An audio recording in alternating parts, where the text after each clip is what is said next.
Saadettin Bey Dillirga Eftar Şeşen lütfen demiş. Onu da hazırlayacağız elbette. Evet, gelelim ilk isteğimize efendim.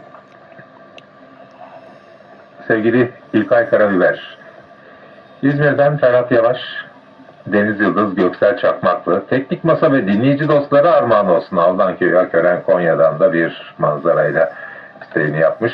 Buyurun efendim, Hüner Coşkuner mikrofonda.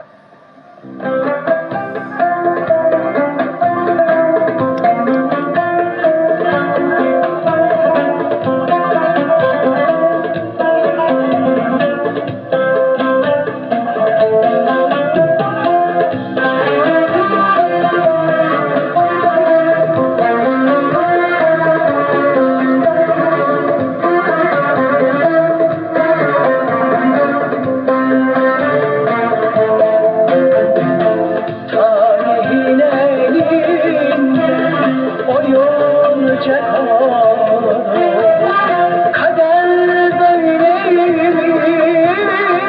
buymuş alın yazıyor.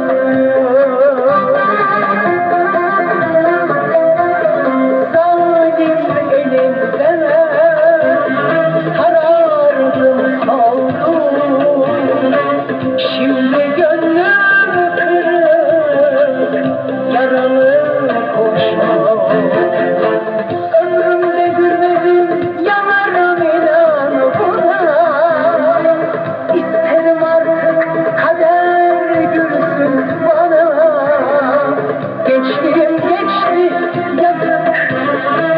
Izdıraplar içinde acaba bir gün gülecek mi?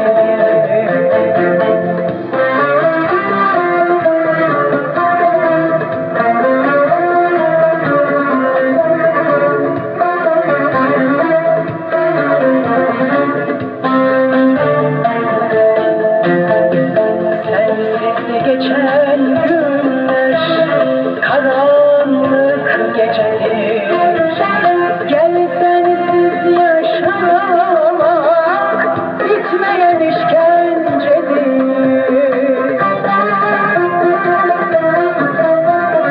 Beklerim yolunu ömür boyunca, adım dilimde her an bir hece. Ömrümde gülmedim, yanarım inan buna. İsterim artık kader gülsün bana. Gençliğim geçti yazık, ızdıraplar içinde. Acaba bir gün gülecek mi?